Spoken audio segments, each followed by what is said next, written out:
முன் வைத்த காலை நான் பின் வைக்க மாட்டேன், பின்னங்கால் பிடரி அடிக்க பின்னால் ஓடி விடுவேன் அப்படின்ட்டு இருக்காரு ஒருத்தரு.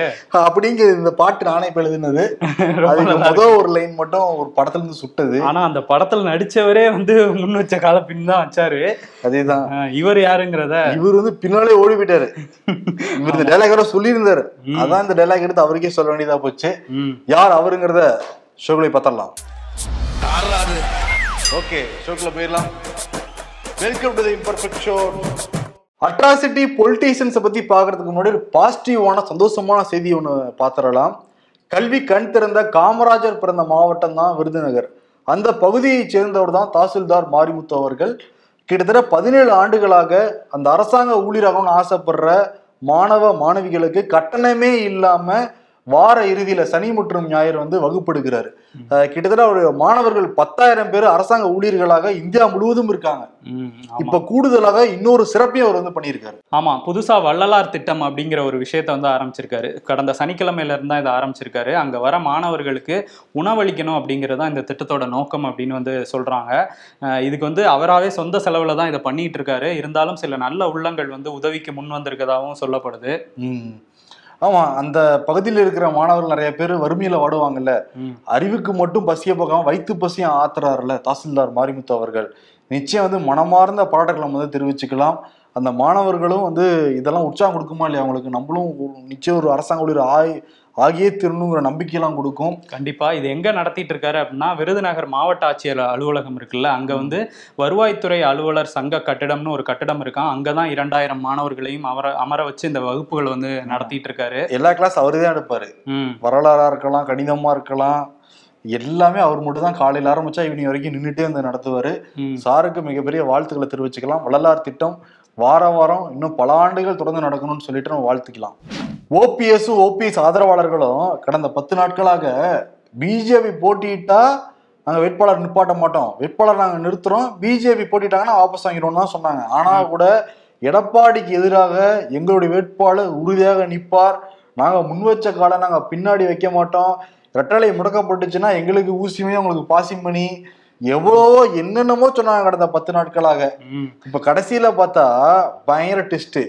இதுக்கு எதுக்கு உருட்டிக்கிட்டு இருக்கின்ற மேடையிலேயே மேடையை தாவாருன்னு சொல்லிட்டு கட்சிக்காரன்னு சொல்லிட்டு வடிவேலு படத்துல ஒரு காமெடி சீன் வரும்ல, அதை விட ஹைலைட் காமெடி பண்ணிருக்காங்க இன்னைக்கு. ஆமா, ஒரு 5 நிமிஷம் பிரஸ் மீட்ல டோட்டலா பயங்கர காமெடி பண்ணிட்டு போயிருக்காங்க. காமெடி கச்சேரிகள் நடத்தி முடிச்சிருக்காங்க ஓபிஎஸ் அணியை சேர்ந்தவங்க. அதுக்கு ஓபிஎஸ் தான் தலைமை.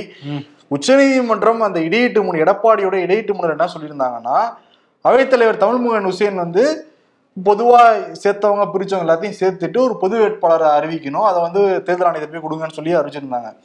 இவங்களுமே சனிக்கிழமை காலையில நம்மளுடைய வேட்பாளர் தென்னரசு தான், இதை ஏத்துக்கிறீங்களா இல்லையா, இல்ல வேற ஏதாவது வேட்பாளர் இருக்கான்னு சொல்லிட்டு எல்லா பொதுக்குழு மெம்பர்ஸுக்கும் அனுப்பி விட்டுருந்தாங்க.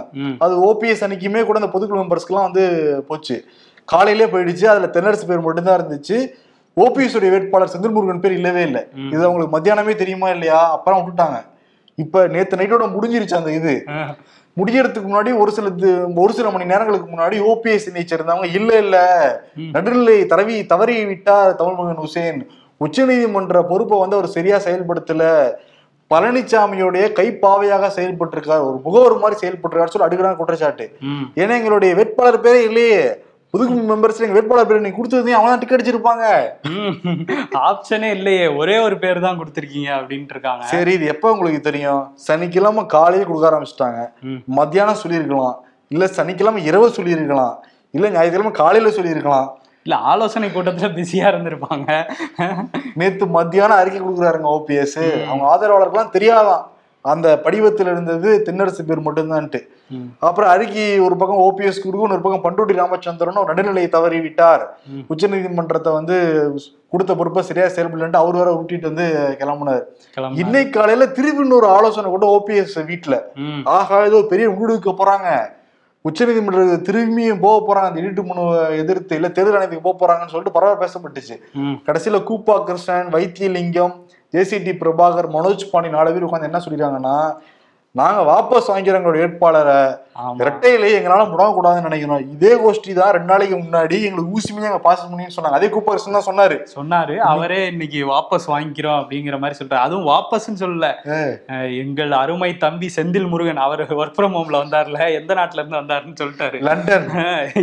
அருமை தம்பி செந்தில் முருகன் MBA லண்டன் அவர்கள் விலகி கொள்கிறார் அப்படின்ட்டாரு. ஆமா, கேட்டா இப்ப ரெட்டலை எங்களால முடங்கக்கூடாதுன்னு நாங்க நினைக்கிறோம், ரெட்டலை சின்ன ஜெயிக்கணும்னு நாங்க நினைக்கிறோம் அப்படிங்கிறாரு. சரி, நீங்க விலகுனா ஜெயிச்சிருமா அப்படின்னு கேட்டாங்க. தம்பி உடையான் படைக்கு எஞ்சான் அப்படின்னாரு. அதுக்கு என்ன மீனிங்னே புரியல. ஒருவேளை எடப்பாடிக்கு வந்து இவங்க எல்லாம் தம்பியா செயல்பட போறாங்களா தெரியல. இல்ல தென்னரசுக்கு செயல்படுறாங்கன்னு தெரியல. இதான் ஹைலைட். என்னன்னா தென்னரசு ஆதரிச்சு OPS-ம் அப்புறம் நீங்க எல்லாம் பிரச்சாரம் செய்வீங்களான்னு கேட்டா, நாங்க பிரச்சாரம் செய்ய போது ரெட்டலைக்கு தான் அப்படிங்கிறாங்க. எனக்கு புரியவே இல்லை அது. அதை விட த்ரில்லிங்கா அடுத்த ஒரு பதில் சொன்னாரு பாத்தீங்களா. ரெட்டலைக்கு நாங்க எப்படி ஓட்டு கேட்பீங்க, பேரையும் சொல்ல மாட்டீங்க, வேற எப்படிங்க ஓட்டு கேட்பீங்க அப்படின்னோன்னா, MGR கண்ட சின்னம், அம்மா கட்டி காத்த சின்னம், ரெட்டலைக்கு வாக்களியுங்கள் அப்படின்னு வந்து நாங்க கேட்போம் அப்படின்னு சொல்றாரு. அப்போ ஆக மொத்தத்துல கிட்டத்தட்ட தென்னரசுக்கு ஒரு சப்போர்ட் மாதிரி தான் பேசியிருக்காங்க. சப்போர்ட் என்னப்பா, அவ்வளவுதான் சொல்லிட்டாங்களேப்பா. ஆமா, அவர் பக்கம் வந்து ரெட்டலை போற மாதிரி தான் இருக்கு இப்ப நிலைமைக்கு. ஏன்னா அவைத்தலைவர் தமிழ்மன் ஹுசேன் காலையில் 8 மணிக்கே ஃபிளைட்டை பிடிச்சி டெல்லி போயிட்டாரு. தேர்தல் ஆணையத்துக்கு கூட CV சண்முகம் போய் அந்த பொதுக்குழு மெம்பர்ஸ் இருக்காங்கல்ல, அவங்க அந்த ஒப்புதல் படிவத்தெல்லாம் அங்க சப்மிட் பண்ண போறாங்களாம். ஆமா, 90% வந்து எங்களுக்கு தான் ஆதரவு இருக்கு அப்படின்னு சொல்லி எடப்பாடி தரப்புல சொல்லியிருக்காங்க. ஆமா, கிட்டத்தட்ட அப்படித்தானே தெரியுது. எடப்பாடி பழனிசாமி பக்கம் மொத்தம் 2539 பொதுக்குழு மெம்பர்ஸ் ஆதரவு. இந்த சைடு பன்னீர்செல்வத்துக்கு 136 பேர் தான் ஆதரவு.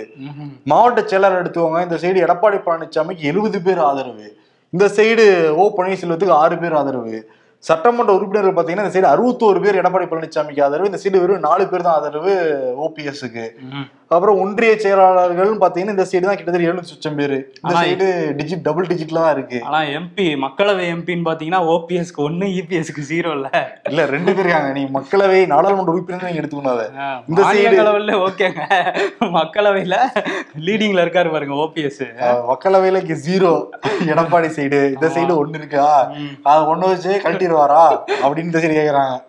எடப்பாடி அணியில இருந்து கேக்குறாங்க. ஆக மொத்தத்துல கிட்டத்தட்ட கிளைமேக்ஸ் நெருங்கிருச்சு. OPS தரப்பும் எடப்பாடி பழனிசாமியா வேற வழி இல்ல ஏத்துக்கிறத தவிர. பாஜக சொல்லுது பன்னீர்செல்வம் செய்யறாரு அப்படிங்கிற மாதிரி தான் இருக்கு. ஏன்னா அன்னைக்கு சொன்னார்ல அண்ணாமலை, நாங்க சொல்லியிருக்கோம் வாபஸ் வாங்கிருவாருன்னு நம்புறோம். அதே மாதிரி இப்ப வாபஸ் வாங்கிட்டாங்க. ஓனர் சொல்லி மீறிடுவாரா OPS? இதுக்கு வேற நேத்து தான் பழனிக்கெல்லாம் போனாரு. பழனிக்கு போய் பன்னீர் அபிஷேகம் எல்லாம் பண்ணிருக்காரு. பழனிசாமியோட என்ன சேர்த்து வைங்கிற மாதிரி இவரு OPS காமெடி டைலாக் தான் ஞாபகம் வருது. பழனிக்கே பன்னீர் காவடி எடுத்தாலும் வேலைக்கு ஆகாதுன்னு அந்த படத்துல வந்துச்சா இல்லையா, கடைசியில் அதே மாதிரி தான் முடிஞ்சிருக்கு. ஆனா இவரே என்னை சேர்த்துக்கங்கிற மைண்ட் செட்ல தான் இருக்காரு போல. ஆமா, என்னை சேர்த்துக்கோங்க. எதுக்கு 2 பேரும் அடிச்சுக்கிட்டாங்கன்னு தெரியல. எல்லாமே கேள்வியாக தான் இல்லையா, முன்னாடியே பண்ணிருக்கலாம் பன்னீர்செல்வம். இப்ப சேர்த்துக்கிட்டா கூட உங்களுக்கு ஒருங்கிணைப்பாளர் தர முடியாதுன்னு சொன்னா கூட ஓகேன்றவாருன்னு நினைக்கிறேன். அந்த நிலைமை வழி கிடையாதுப்பா. இப்ப வேற என்னப்பா, நீங்க இப்ப அடுத்து போறேன், இப்ப தீர்ப்பு வந்துச்சுன்னா தீர்வு எப்படி வரப்போதுன்னு தெரியல, இந்த பொதுக்குழு வழக்குல தீர்வு எப்படி வரப்போதுன்னு தெரியல.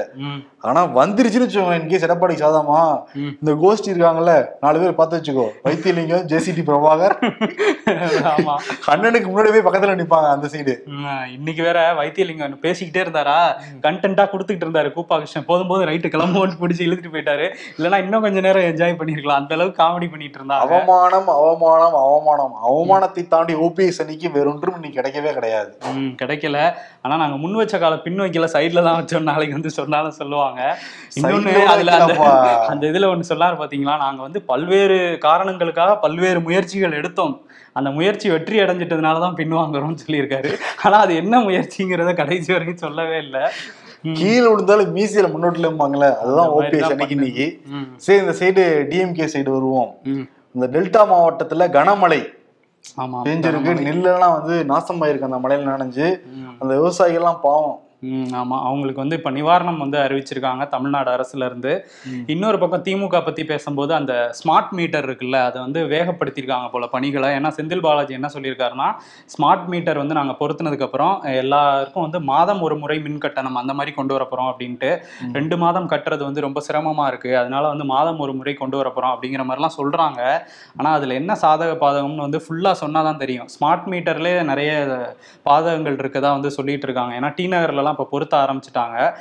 தமிழ்நாடு முழுக்க 2025க்குள்ள ஸ்மார்ட் மீட்டர் வந்து நாங்கள் கொண்டு வந்துருவோம் அப்படின்னு சொல்லியிருக்காங்க. ஆனால் அந்த மின் கணக்கெடுக்கு வருவாங்கல்ல, அந்த மீட்டர் ரீடிங்க்கு, அவங்களுக்குலாம் வந்து இப்போ வேலை இல்லை. அவங்களாம் ரொம்ப கவலையா இருக்காங்க. வேற வேலை கொடுப்போங்கிற மாதிரிலாம் சொல்றாங்களே தவிர எங்களுக்கு வேலை போயிடும், ஒரு நிரந்தர பணியா இருக்காதுன்னு அவங்க ஒரு பக்கம் வந்து எதிர்ப்பு தெரிவிச்சிட்டு இருக்காங்க. அதனால இந்த ஸ்மார்ட் மீட்டர் பணியும் இந்த மாதம் ஒரு முறை கட்டணம்ங்கிறதும் எந்த அளவுக்கு இருக்கும், 100 யூனிட் வந்து மாசம் மாசம் கொடுப்பாங்களா இலவசம் அப்படிங்கிறதெல்லாம் நம்ம பொறுத்திருந்தா பார்க்கணும். காந்தி இன்றைக்கு ஏன் தேவைன்னு சொல்லிட்டு இந்த கமெண்ட்ஸ்ல நம்ம பேசியிருந்தோம். இன்னைக்கு காந்தி வச்சே ஒருத்தர் கட்சி தொடங்கி இருக்காரு. தமிழ்நாடு தன்னுரிமை கட்சி ஆரம்பிக்க போறதா சொல்லியிருந்தார்ல பழ கருப்பையா, அவர் நேற்று வெற்றிகரமா ஆரம்பிச்சிருக்காரு. அவர் கட்சி சின்னம் பாக்குறப்போ தமிழ்நாடு மேப் இருக்கு, நடுவில் காந்தி நடக்கிற மாதிரி இருக்கு. கட்சி கொடியில ஆமா ஃபுல்லா பச்சை, தமிழ்நாடு பசுமையா இருக்கனால பசுமையா தமிழ்நாட்டுக்குள்ளார காந்தி இருக்காரு. எதுக்குன்னா நேரு வழிப்படுத்த நேர்மையான ஒரு பயணத்தை நோக்கி போகணும்ன்றாங்க. அதே டேக்லைன் தான், நேர்மை செம்மை எளிமை வலிமை வலிமை அஜித் டைட்டில் அறம் அறம். இது வந்து நயன்தாரா பட டைட்டில் நினைக்கிறேன். ஆனா இதெல்லாம் சொல்லியிருக்காரு. பாப்பா என்ன பண்றாருன்னு. 2024 வருது, அதுக்கு முன்னாடி வந்து கட்சி தொடங்கியிருக்காரு. பி டீமா இருப்பாரோ யாருக்கும், அந்த மாதிரிதான் சந்தேகம் வருது. யாரு கட்சி ஆரம்பிச்சாலும் யாரு கூட கூட்டணி வைக்கலாம் இப்ப. ஏன்னா எல்லா கட்சியும் முன்னாடி இருக்காங்க. எல்லா கட்சி தலைவர்களும் இவருக்கு ஃப்ரெண்ட்ஸ் தான். ஆமா, இந்த சைடு கமல் எடுத்துக்கலாம், அந்த சைடு வந்து காங்கிரஸ் எடுத்துக்கலாம், அந்த சைடு திமுக எடுத்துக்கலாம், அந்த சைடு அதிமுக எடுத்துக்கலாம். எல்லாரோடையும் இவர் பயணிச்சிருக்காரு. ஓகே, இவரோட பயணம் எப்படி இருந்து பொறுத்து தான் பார்க்கணும். இப்பதான் சில தினங்களுக்கு முன்னாடி, சில மாதங்களுக்கு முன்னாடி தமிழறிவு கட்சி ஆரம்பிச்சிருந்தாரு. அவங்களும் 2024 என்ன பண்ண போறாங்க பார்க்கணும். எத்தனை கட்சி டஃப் கொடுப்பாங்கன்னு பார்க்கணும். அதே மாதிரி இவங்களும் பார்க்கணும். ஆமாமா, ரொம்ப டஃபா தான் இருக்கும்னு நினைக்கிறேன் 2024. வலிமைக்கு அப்புறம் அஜித் நடிச்ச படம் துணிவு. அந்த படம் கான்செப்ட் என்னன்னா, வங்கியில போய் கொள்ளையடிப்பார் அஜித். இப்ப அஜித் தமிழ்நாட்டுல அங்கங்க சில சம்பவங்கள் நடந்தது. அண்மையில சனிக்கிழமை ஒரு சம்பவம் நடந்திருக்கு. சுரேஷ் அப்படிங்கிற இளைஞர் வந்து தாராபுரத்துல கனரா பேங்க் இருக்கு, அங்க பர்தா அணிஞ்சிட்டு முகமூடி எல்லாம் போட்டுட்டு மறு வச்சுக்கிட்டு உள்ளுக்குள்ள போயிருக்காரு. அவர் மறுலாம் வேற வச்சிருக்காரா? பர்தா போட்டாரா என்ன க்ளோஸ் ஆயிருப்பேன். ஃப்ளோல சொல்றோம்ப்பா, பர்தா போட்டு உள்ள போயிருக்காரு. போயிட்டு வந்து எல்லாம் ஹேண்ட்ஸ் அப், எங்களுக்கு துப்பாக்கி இருக்கு, பாம்பு இருக்குன்னு சொல்லியிருக்காரு. உடனே துப்பா கையில வச்சிருந்தாரு. எல்லாம் அதிர்ச்சி ஆயிட்டாங்க. அப்புறம் ஏதோ கொஞ்சம் டைவர்ட் ஆயிருக்காரு மனுஷன். அவர் தாத்தா அவர் கழுத்துல இருந்த கூட துண்டை போட்டு தூக்கிட்டா அப்பட பையனை. பார்த்தா கத்துன பையன் கேட்ட குரலா இருந்தாங்க தாத்தாவுக்கு. பார்த்தா அவரோட பக்கத்து வீடு தானே அந்த பையன், சுரேஷுங்கிற இளைஞர். தாத்தா பேரு கணேஷ். பிடிச்சிருக்காப்ல. கணேஷ் வந்து சுரேஷ பிடிச்சிட்டாரா? ஆமா பாருங்க, போன வாட்டி இவராது துப்பாக்கி, அதுவும் பொம்மை துப்பாக்கியா தான் இருக்கும். தீபாவளி முடிஞ்சு வச்சிருப்பாரா இருக்கும். போன தடவை போனவர் அந்த பெப்பர் ஸ்ப்ரே எல்லாம் எடுத்துட்டு போனாரு. அவரும் மாட்டிக்கிட்டாரு, இப்ப இவரும் மாட்டிக்கிட்டாரு. ஆமா, இதெல்லாம் சினிமா முகத்தால நடக்கிற ஒரு விஷயங்கள்லாம். இது பப்பு வேகாது. ஆமா, வங்கி கொள்ளைய பத்தி பேசும்போது அந்த இதுக்கும் சம்பந்தம் இல்ல. அதானி இருக்காருல்ல, அதானி விவகாரம் பத்தி நிர்மலா சொல்லியிருக்காங்க நம்ம நிதியமைச்சர். அவங்க என்ன சொல்றாங்கன்னா, பங்குச்சந்தை வீழ்ச்சிக்குன்னா இப்போ அதானியோட பங்குகள் வீழ்ந்தது அந்த குழுமத்துக்கு மட்டும்தான் பாதிப்பு, அதனால இந்திய முதலீடுகளுக்குலாம் எந்த பாதிப்பும் வராது அப்படின்னு சொல்லியிருக்காங்க. இப்ப பங்குச்சந்தையில ஏதாவது ஒரு பிரச்சனைனா அதுக்கு வந்து செபியும் வந்து ஆர்பிஐயும் தான் காரணம், அவங்க தான் சரியா கையாளணுங்கிற மாதிரி சொல்லியிருக்காங்க. மத்திய அரசுக்கு இதுக்கு எந்த சம்பந்தமும் இல்ல, அதானே? ஆமா, ஆர்பிஐயும் செபியும் பாத்துக்கிட்டோம் அப்படின்றாங்க.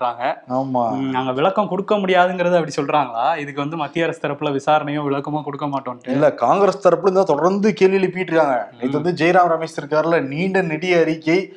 ஏன் வந்து அவங்களெல்லாம் ஏன் விசாரிக்கவே மாட்டேங்கிறாங்க? இவங்க அவங்க கண்ட்ரோல்ல தான் அமலாக்கத்துறை இருக்கு, சிபிஐ இருக்கு, எல்லாமே இருக்கு. ஆமா, அமலாக்கத்துறை வந்து எதிர்கட்சி ஆட்களை வந்து விசாரிக்குது, அவங்களுக்கு இணங்காத கம்பெனிகளை வந்து விசாரிக்குது. அதான் அதானி கிட்ட எந்த விசாரணையுமே நடத்தலைன்னு வந்து காட்டமா கேட்டிருந்தாங்க. நிறைய பேர் அதானி குழுமத்துல அந்த ஷேர்ல பங்குகள்லாம் வாங்கி பெரிய இழப்பீடுங்கிறாங்க, பெரிய முறைகேடுன்னு உலக லெவல்ல பேசிட்டு இருக்காங்க. அப்புறமும் ஏன் வந்து வாய் திறக்க மாட்டேங்குது மத்திய அரசும் மோடியும்? நீங்க பதில் சொல்லி ஆகணும்னு சொன்னது மட்டும் இல்லாம இன்னைக்கு வந்து அகில இந்திய அளவுல போராட்டம் பண்ணிருக்கு காங்கிரஸ். ஆமா, போராட்டம் பண்ணிட்டு இருக்காங்க. இன்னொரு பக்கம் மோடி வந்து ஒரு விஷயத்த பத்தி பேசியிருக்காரு. அதானி பங்குகளை பத்தி இல்ல, சிறுதானிய பயிர்களை பத்தி பேசியிருக்காரு. என்னன்னா, அந்த கொஞ்ச நாளைக்கு முன்னாடி பில்கேட்ஸ் வந்து ஒரு வீடியோ வந்துச்சுல்ல, சப்பாத்தி பண்ற மாதிரி. அந்த வீடியோ தன்னோட இன்ஸ்டா பேஜ்ல போட்டு என்ன சொல்லியிருக்காருன்னா, சூப்பர், இந்த வீடியோ வந்து வைரலா பரவிட்டு இருக்கு, சிறுதானியத்துல வந்து சப்பாத்தி மட்டும் இல்ல, நிறைய சிறுதானிய உணவுகள்லாம் இருக்கு, அதையும் நீங்க பண்ணணும் அப்படின்னு வந்து சொல்லியிருக்காரு. குக்குத் கோமாளி அந்த மாதிரிதான் நாட்டுல என்னோட பிரச்சனை இருக்கு. அது இன்ஸ்டாகிராம்ல போட்ட வீடியோவை எடுத்து அது கமெண்ட் பண்ணிருக்காப்ல மோடி. 2K கிட்ஸையும் ரீச் பண்ணணும்ல, அப்ப எந்த அளவுக்கு வேலை செய்யறாரு பாத்தீங்களா இல்லையா? கேட்டா அண்ணாமலை போன்ற ஆட்கள் வந்து 24 மணி நேரத்துல 26 மணி நேரம் வேலை செஞ்சுட்டு இருக்கேன்னு சொல்லிட்டு இருக்காங்க. அவங்க 26 28 இல்ல, இது 2 குறைச்சிட்டேன் நான். 24 மணி நேரத்துல 28 மணி நேரம், அடுத்த நாள்ல 4 மணி நேரம் கடன் வாங்கி வேலை பார்த்துட்டு இருக்கேன். அவரு ஆனா பார்த்தா ரீல்ஸ் பார்த்துக்கிட்டு இருக்காரு போல இருக்குப்பா. நாட்டுல முக்கியமான பிரச்சனை வந்து அதானியா சிறுதானிய பயிர்கள் தான் எல்லாருக்கும் முக்கியம் சொல்லியிருக்காரு. அத வேற பில்கேட்ஸ் ஆசைப்பட்டு இருக்காரு பிரதமர் மோடி. ஆமா, பில்கேட்ஸ் இதுக்கு தான் ரிப்ளை பண்ணுவோம். சரி, நம்ம என்ன பண்ணுவோம், இந்த அதானி மேட்டர் இருக்குல்ல, நம்ம ரீல்ஸ் எடுத்து மோடிக்கு டேக் பண்ணி அனுப்பிடுவோம். அப்ப பாப்பாருல அந்த மேட்டரை, அப்ப பாப்பாரு, ரீல்ஸ்ல பாக்குறாருல, அதெல்லாம் ஸ்கிப் பண்ணி போயிடுவாருன்னு நினைக்கிறேன். ஆமா, 2 பசங்க பேசிட்டு இருக்கீங்க. ஏன்னா கோவம் நம்ம சாப்பாடு செஞ்சவருக்கு சொல்லுவோம், செய்யணும், ஹிந்தில இல்ல சொல்லணும்.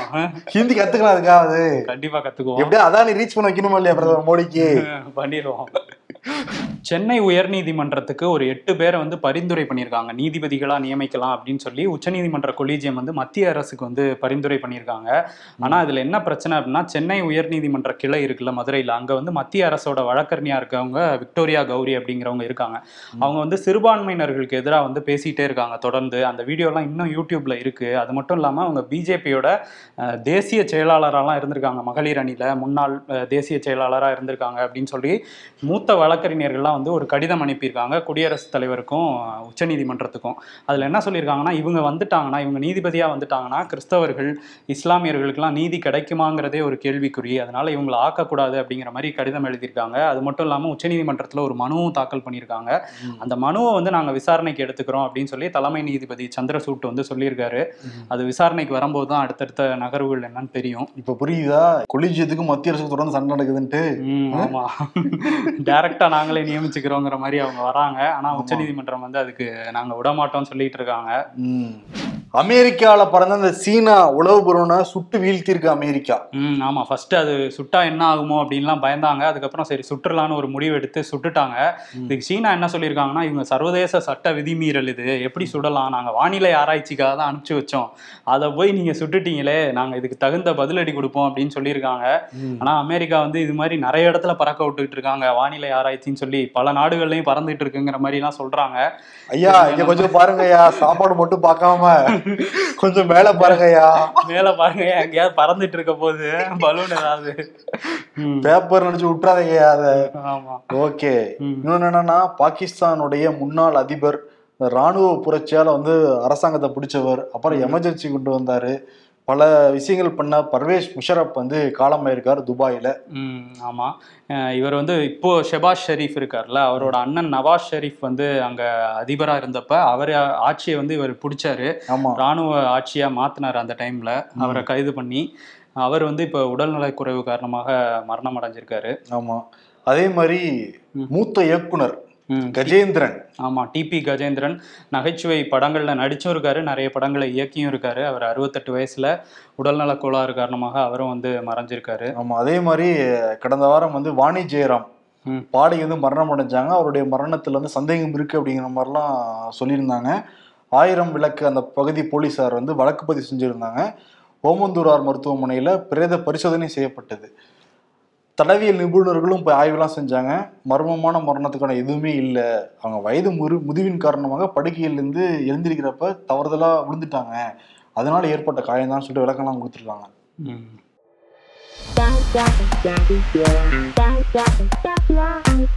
நேற்று பாத்ரூம்ல குளிக்க போனேன், திடீர்னு கரண்ட் போச்சு, சரின்னு மொபைல் ஃபிளாஷ் லைட் ஆன் பண்ணி வந்த வெளிச்சத்துல குளிச்சேன். வெளியே வந்து பார்த்தா 1976 likes, 1042 comments, 235 share.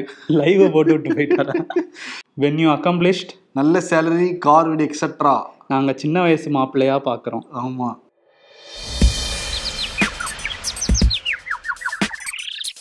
Adani LIC பங்குச்சந்தை மோசடி எல்லாம் கேள்விப்பட்ட பிறகும் பக்தாஸ் சேச்சா இருக்காது, ஜிக்கு தெரியாம இதெல்லாம் நடக்காது.